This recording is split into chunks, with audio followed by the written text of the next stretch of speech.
This episode is brought to you by The Science of Scaling. And The Science of Scaling is a podcast that, honestly, you should check out. Yeah, it's called The Science of Scaling, and it's all about how to scale a business successfully, whether it's how to find outside capital or what to look for in your very first sales hire. It's a new show hosted by Mark Roberge. She's the best-selling author of The Sales Acceleration Formula. He's also a senior lecturer at Harvard Business School and the founding CRO of HubSpot. One thing that Mark mentions in the show is whether your company is valued at $1 million, $10 million, $100 million, the failure rate is the same, which means we suck at scaling. In each episode, you'll hear interviews with people like Kyle Parrish, the VP of Sales at Figma, and Kevin Egan, the head of sales at Atlassian. I've checked out a few episodes of The Science of Scaling, and it's great. Like, for me, I run a company as a bootstrap company. We're not the kind of company that's raised capital, but even still, things like sales, that's super important, and it's the lifeblood of our company. So for me, it's definitely helpful to hear how other people have sort of, who have been there and done it before, how they're actually approaching scaling. So go on in your favorite podcast app, whatever it might be, and search for The Science of Scaling. That's The Science of Scaling. Check it out. I think you're really going to enjoy it. This episode of Rocketship.fm is sponsored by Industry, the Product Conference. This October, gather with hundreds of product managers and product leaders from all around the world for 2 days of keynote talks, challenging working sessions, interactive discussions, social events, and more. Or add a third day and take part in half-day workshops with some of today's top product management facilitators for workshops on leading your teams to innovation, product roadmaps, achieving product market fit, and more. This year's lineup may be the best yet, with keynote speakers including product legend Marty Kagan. He's the author of the book Inspired, which is considered by many to be the seminal book for product managers and product leaders. There's also product positioning expert and author of Obviously Awesome April Dunford, and product leaders from Figma, IDEO, Amplitude, and so many other places. Plus, if you use the code Rocketship, you'll save $100 off your pass. Visit industryconference.com/global for more details. Again, industryconference/global for more information, but pricing increases on the first of the month, so register soon to save. So as many of you may know, I ventured out this year. I left my job as the chief product officer at Dribbble to start a brand new company, and that company is gigantic. No, really, that's the name. We're actually very small today, but we are the training institute of the future. And my goal is to help you master the new influential disciplines that are driving results within organizations. And we're starting with some absolutely incredible courses like product leadership taught by Ben Foster, the former CPO at Whoop, deconstructing leadership with Allison Go, formerly of Meta and Amazon. We have revolutionizing marketing with AI, which is taught by Marie Osipova, who is the chief marketing officer at Penny.ai, and an upcoming product management course, which is taught by my co-host, Mike Belcito, along with Anna Marie Clifton of Coinbase and Asana, and Victoria Kennedy, who worked at Axios and Huge, and is now running her own venture capital studio. It's not just video courses. We're combining video lectures with take-home assignments and exercises, and then small group mentorship to really help make this information indelible for you and to help level you up, and all at a cost that most companies' learning and development budget covers. So if you're interested, go to gigantic.is, that's gigantic.is, sign up for a course, and you can actually schedule a call with me, and I'll walk you through everything that you need to know. And if you enroll and let me know that you heard about this on Rocketship, I've got a special discount for you. So go to gigantic.is, sign up today, and start your journey upskilling your product, leadership, and marketing skills. I can't wait to see you there.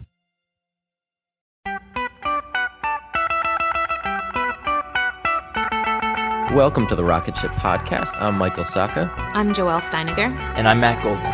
And we're having 20-minute talks with entrepreneurs teaching you how to launch your product into revenue. Check out our book at howtobuildarocketship.com to reserve your launch discount and to download a free chapter. Today we talked to Chris Hexton, founder of Vero.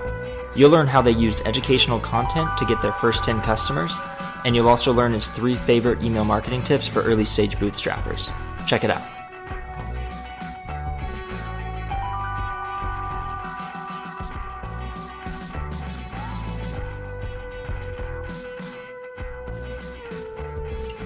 Welcome to the Rocketship podcast. We're here with Chris Hexton of Vero. Chris, why don't you give us a little backstory on how you started Vero? Sure. So Vero is an email marketing company, in particular behavioral email marketing, and we've been going for about 18 months now, so sort of mid 2012 we really began, and it was founded by myself and James, so 2 of us, and yeah, it's been a really interesting 18 months, and we've learned a lot. We've had a lot of fun, but definitely lots of lessons in there. Yeah, I'd love to learn more about those early days, why you built it, and what it looked like with the 2 of you working. Were you doing some consulting work? We I think the germ of the idea for Vero for us came from consulting work we had done. So James and I did have a Rails consultancy where we built e-commerce stores for people and other software products for people who were starting their own businesses or expanding their businesses. And we always found for those projects, as is obvious, that those people would want built-in email as part of the life cycle of converting their customers. And we build that, whatever, and we just use Action Mailer in Rails for those who are familiar with that. And then, those people would sort of realize at some point that you can't just leave it alone. You've sort of got to work with it. And email's really a function of marketing, not a function of development. So they would then be like, these emails are doing pretty well, but we want to play with them. We want to edit them. We want to change when they go out, how they go out. We want to A/B test these things. We can't do any of that stuff. What do you guys got? You guys are the experts. And we'd be like, well, you could go and buy a product like Exact Target or Responses, or if you're a B2B company, Marketo, maybe HubSpot. But these things are all $800, $2,000 a month. They're expensive pieces of software. So most of the people we work with anyway couldn't afford that. And so we sort of thought it was crazy that there was nothing out there between MailChimp or the MailChimp autoresponder, which is relatively dumb, so to use a harsh word, but it's very, very linear, and nothing between that and then these big bad boys at the other end of town. And we sort of thought, well, it seems odd when all these people have been asking for it. So that's where the original idea came from. But we didn't start working on Vero whilst we were consulting. We went through an incubator in Sydney, and we actually went through the incubator working on another software idea, or we got into the incubator with this other software idea, which was a product similar to Harvest or FreshBooks. And I don't think that was a fatal business, but the incubator was good for 2 reasons. It gave us a sort of kick to stop consulting and really focus, because that was one of the requirements of getting into the incubator. And then also to be cold-hearted about something we'd built, the Harvest-like product, where you got to be sure it might have some paying customers, it might be going okay, but you've really got to start to look, well, is this viable? What's the competition? What's the market space like? Is this the product for me? Where's your passion for it? Rah rah rah. And none of those boxes really got ticked. And so by the end of the incubator, we had realized that wasn't for us. So we started validating a couple of ideas, and the main one that stood out, because we'd had problem in the actual, we'd actually dealt with customers who had this problem, was this idea around lifecycle or behavioral email marketing. So, that's really where it came from. And we started building it sort of probably mid-ish May. And I think the first email ever was sent in June 2012 through Vero. Very cool. So where did you find some of those early customers? Yes. So our very, very first customer was, someone in our network, so founder of another business that we knew personally. So I don't think that's that interesting, because everyone probably has one of those. Then numbers 2 to 10 are the more interesting story, and how do you find strangers that you don't know to buy a product? And that's obviously an exciting day. So for us, all the way along up until now, the primary acquisition channel has been content marketing, and in particular, blogging's been the mainstay there. And that a blog post is how we got those first 9 other strangers to buy our product. And so for us, we wanted to experiment with consulting. So I guess the backstory, with content. So the backstory to that is that we'd gone through this incubator. We had a small pool of cash from that. There was only 2 of us. We're young guys, so we didn't have too many costs, fortunately. And we sort of thought, well, we've got some profits from the consultancy as well. Let's see if we can do this thing without raising money and just by being smart with the cash we got. So that's what we set out to do. And we sort of thought, well, we don't have a ton of money to spend on PPC. Advertising on Google for the term email marketing or anything similar is ridiculous. So what can we do? And content seemed like the obvious thing. So we wrote a blog post that directly led to those first 9 signups, which we posted on Hacker News and Reddit, but in particular Hacker News drove a lot of traffic. And that blog post was, the title of it was Making Email Marketing Better, Building the Mixpanel for Email. And so that post, I think, drove about 300 or 400, I can't remember the exact number, but a lot for us at the time, trial signups in overnight or in a period of sort of 48 hours. And we were still obviously in beta. We didn't really have a product at that point, but through that cohort of people, we were able to start talking meaningfully to some strangers about what they would want to use, what they would pay for, and some of those people fortunately ended up paying. So that was really a great sign of validation for us. And that was a pretty strategic title that you picked.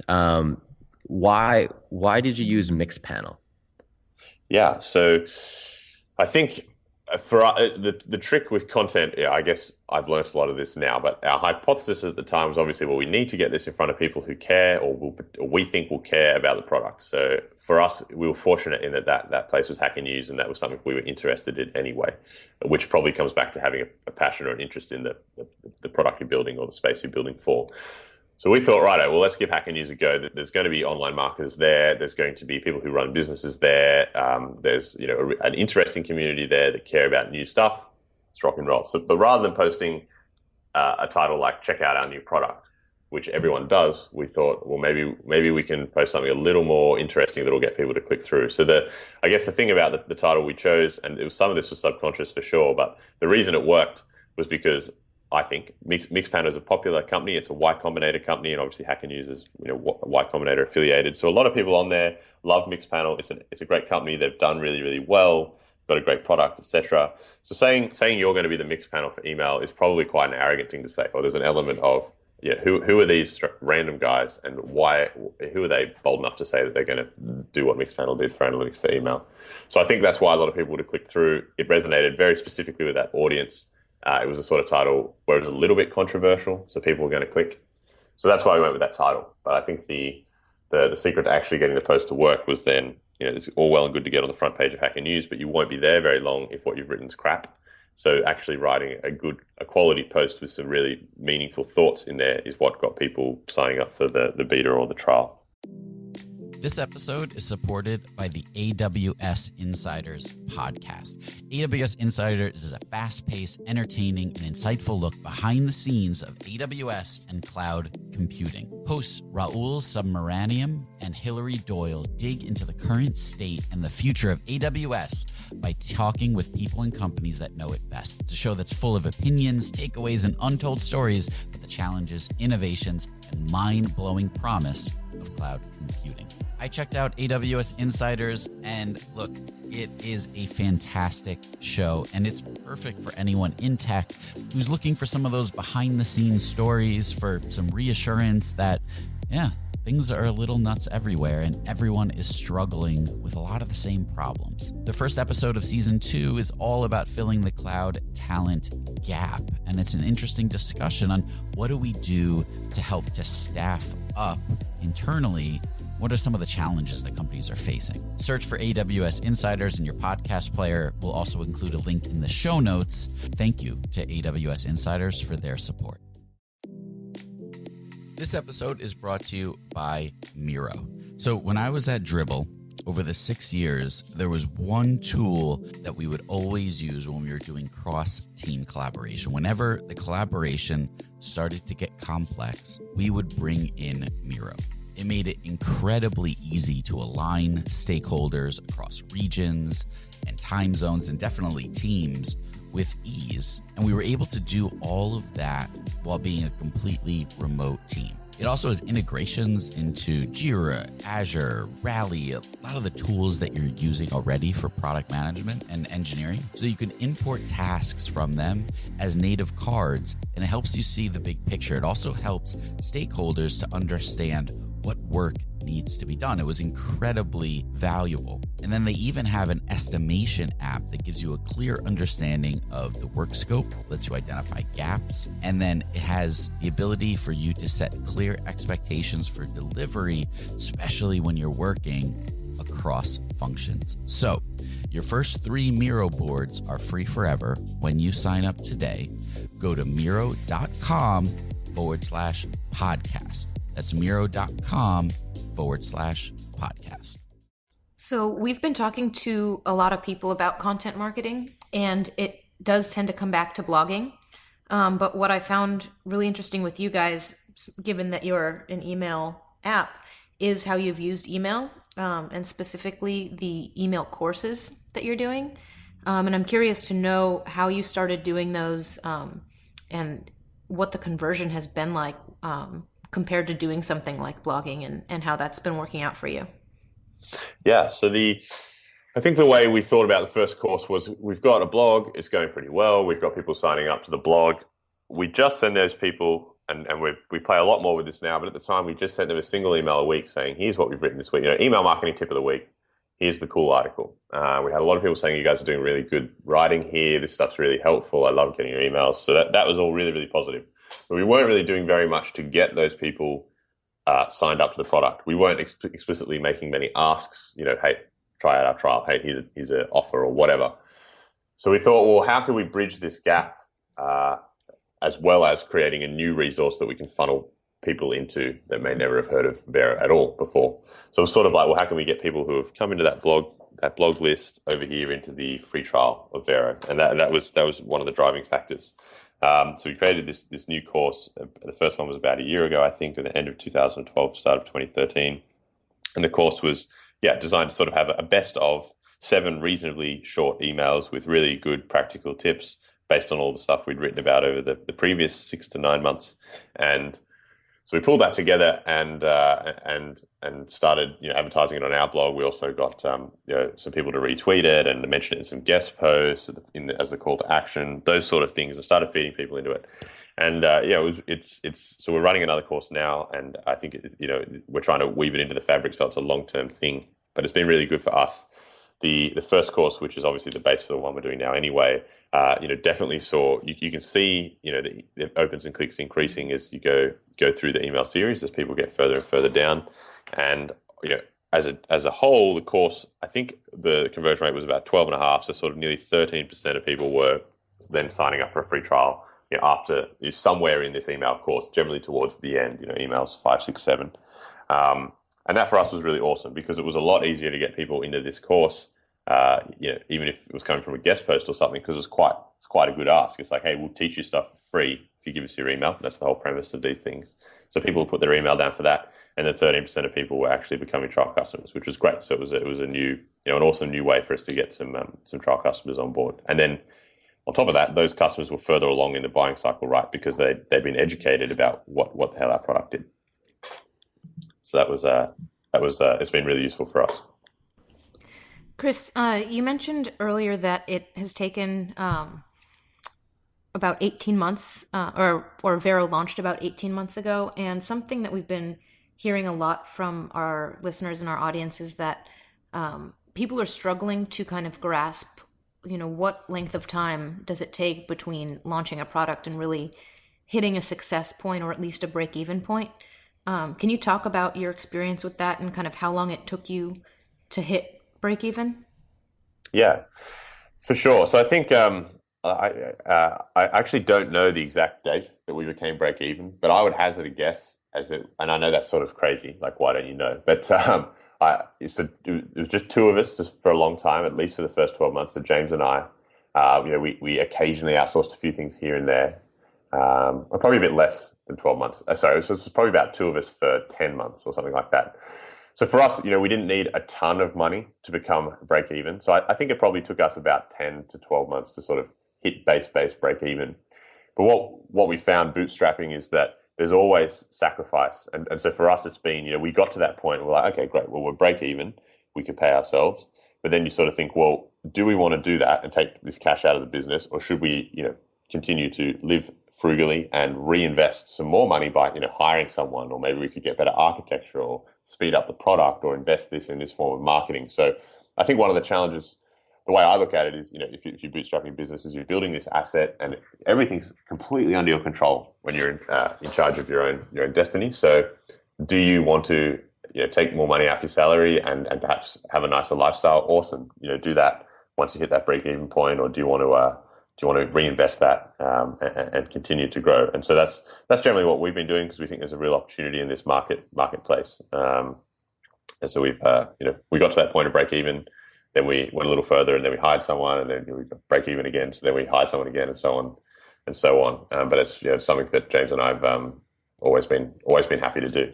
So that's been our journey. And I do think you're right in that. I think it takes the media only covers out what I would say outliers, and everyone should aim to be an outlier, or at least I try to. But I think that also when you read about the success of a startup, or when you talk to a founder, I think the human brain forgets the bad things. I think that's true of anything in life. Most people don't look back on their lives and go, well, that was terrible, that was terrible, that was terrible. And so when you ask someone about their experience and, hey, how were those early years? I think they gloss over a lot of the shit that they went through, and a lot of how long it really took, when they really had this initial idea. And, we're still young enough, hopefully, to tell it exactly as it was. But I think as you get further, in 10 years, be interested to hear what I say, right? And I think, I think it takes a lot longer than public perception makes clear. But at the same time, 10 months isn't really that long, or 12 months isn't that long. Even a year and a half isn't that long if you think about it. If you do manage to build an asset that grows, and you've got a great company that you love working on, it's not that big a sacrifice in many ways. At least I think. That's true. I think it's really a matter of perspective, and you do, tend to get discouraged when you flip open your computer and you see some new product out of nowhere who's hit it big, and you really forget about the, I would say, the average startup who puts all the work in, and it does take some time, and it's a slow road, and it's really nice to hear from people like you who are open about, the hard work it really took and the time it took to get there. Yeah. I think too, a lot of those stories of people hitting it big are usually X and X raised a lot of money. And obviously you can't raise money with nothing. Well, usually you should have some form of traction or something. But I think, I think that definitely forms a skewed view. And I think you've also got to be honest with what you want. Let's use the example of Snapchat. I personally would find it hard to run Snapchat. I mean, sure, now maybe if someone was going to pay me $3 billion, but initially I would find it hard to get up every day and work on a product that I could not see having how I was going to make money. That would be challenging for me personally, and maybe that's just where the stage I'm at in my entrepreneurial journey or something like that. But much more comfortable working on a B2B product, and maybe it'll take a little longer, but I'd like to think we can build an amazingly large company anyway. So I think the big part of it's just personal and what you're comfortable with. That at least, I think you've got to bear that in mind too when you read these stories. The grass is always greener, Talk to us about the process that you work through to get there, to where you're just using the number of emails sent. And if you ever tried anything else. Yeah. So the initial, the whole research behind our pricing back on day one was as simple as we don't want to charge less than $50 a month for whatever we're going to build here. So we said, we'll charge $50 a month. And then we thought, if people don't want to pay $50 a month, why not? We've got to make this product good enough that they will. So that's how we began in terms of where to start our pricing. And then obviously, you have bigger tiers than that. And for us, we sort of thought, well, what are the main drivers of costs on our side? They should be the drivers of what we're charging. And so the two big things for us are we obviously collect our customers' data. So there's a cost of holding that data and manipulating it, segmenting it, whatever. And then there's a cost of sending emails. So we talked to customers about those, and basically the answer we got back was, well, it makes much more sense for you to charge via the email. And everyone seemed to think that would be a very fair way to charge, because they can start off simple. As they collect more data, they send more emails, they make more money, they get more value, so they're happy to pay more as their volume increases. So we sort of we reviewed that a year later, so sort of September 2013, and we toyed with changing the model to being around subscribers. But based on customer feedback, and after doing analysis of what would be more profitable and what not, it seemed that the volume base was still the way to go. So we've carried on with that. So we were definitely a lot more scientific when we did the review last year.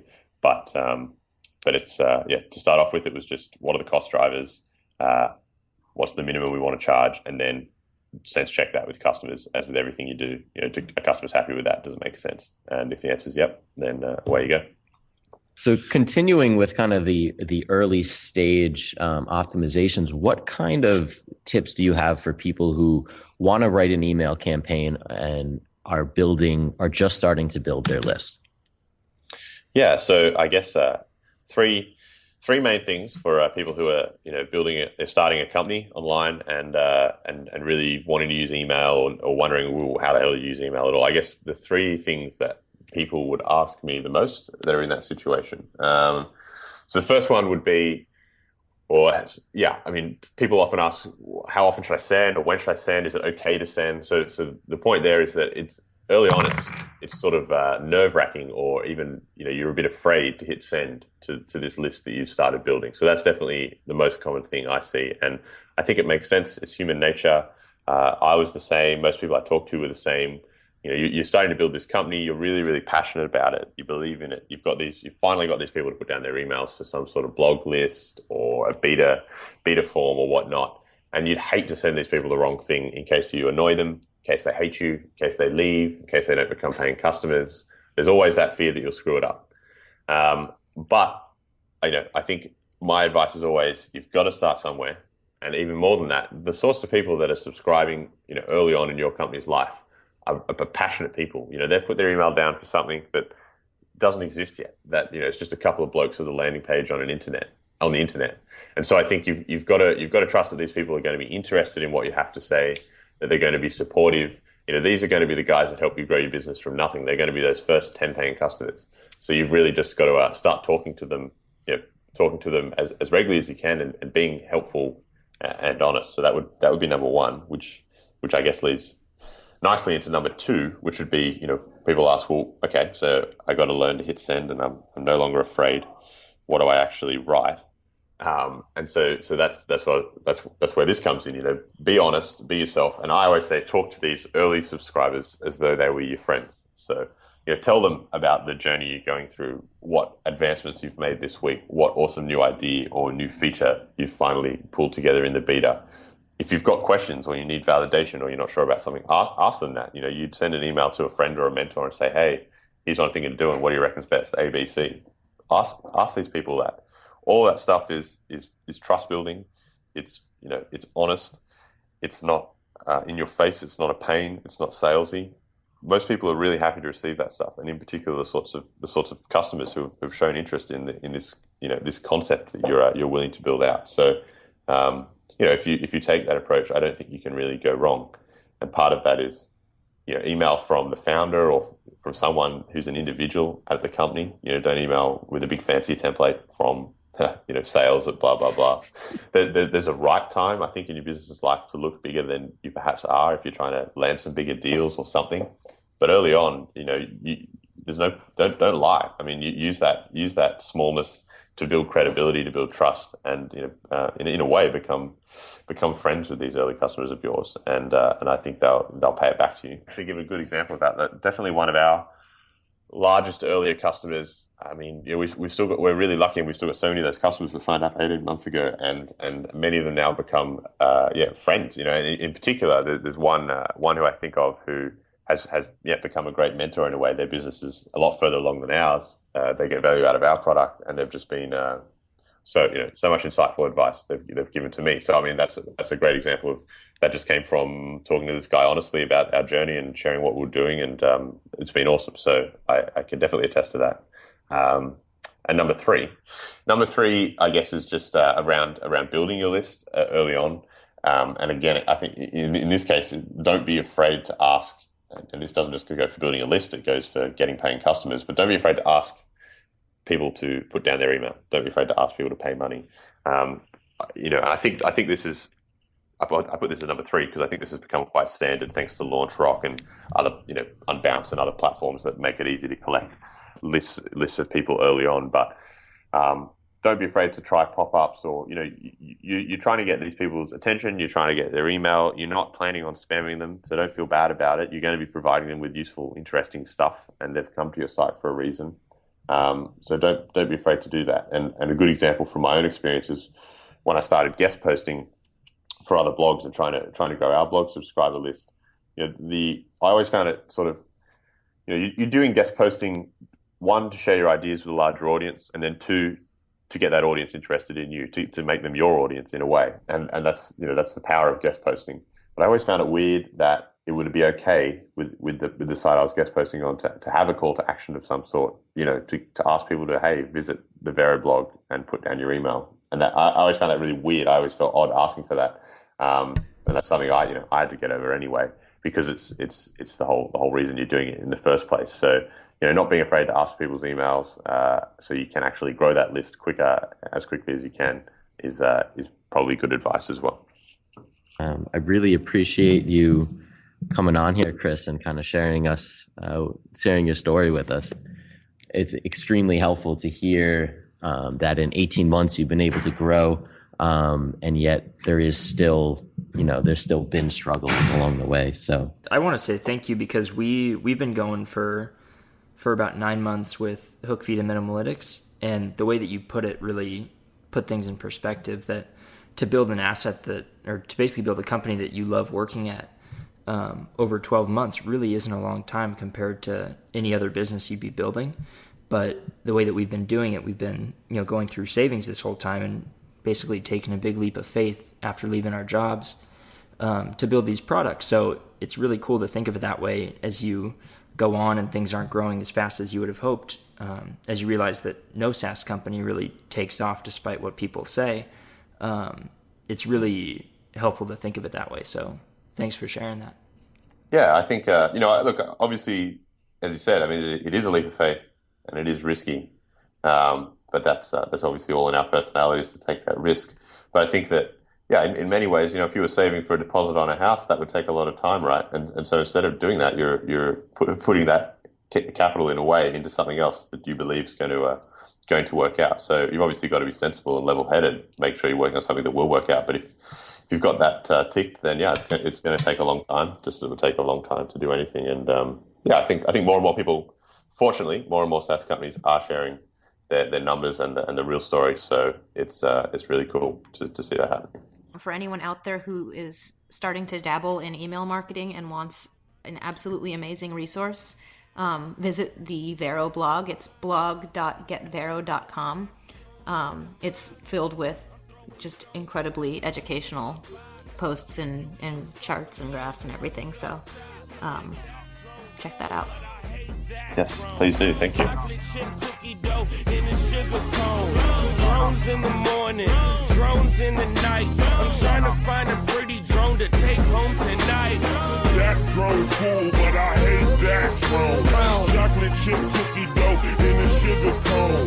Drones in the morning, drones in the night. I'm trying to find a pretty drone to take home tonight. Timberlands on, polo rugby on my back. I'm outside John Brown, I'm parked in an act. I'm waiting for Jay. Jay got the yay. And when I see Jay, all my problems go away. Now I'm drinking with my cousins. Bars we bum rushing. Drinking white Russians with Russians and flushing. We could tussle if they look at my cousin's girl. You couldn't last a day in Thurham's world. Ruben and Carlos, Corona, tape up. If they talk about us, they about to get shaked up. Wake up, I'm listening for them to say but no problem. Hey guys, welcome to The Collective. I'm Brianne Helfrich, a 26-year-old bioethics PhD student and clothing brand CEO. Welcome to my podcast where we talk all things health and wellness, navigating your 20s, and becoming the best version of yourself. So, sit down, play that episode, and join the collective. Hey, this is Mary Beth Lassiter. Are you craving a new podcast? I've got a recommendation. Check out Gravy, the James Beard Award-winning podcast that shares stories of the changing American South, brought to you through the foods we eat. It's produced by the Southern Foodways Alliance and distributed by APT Podcast Studios.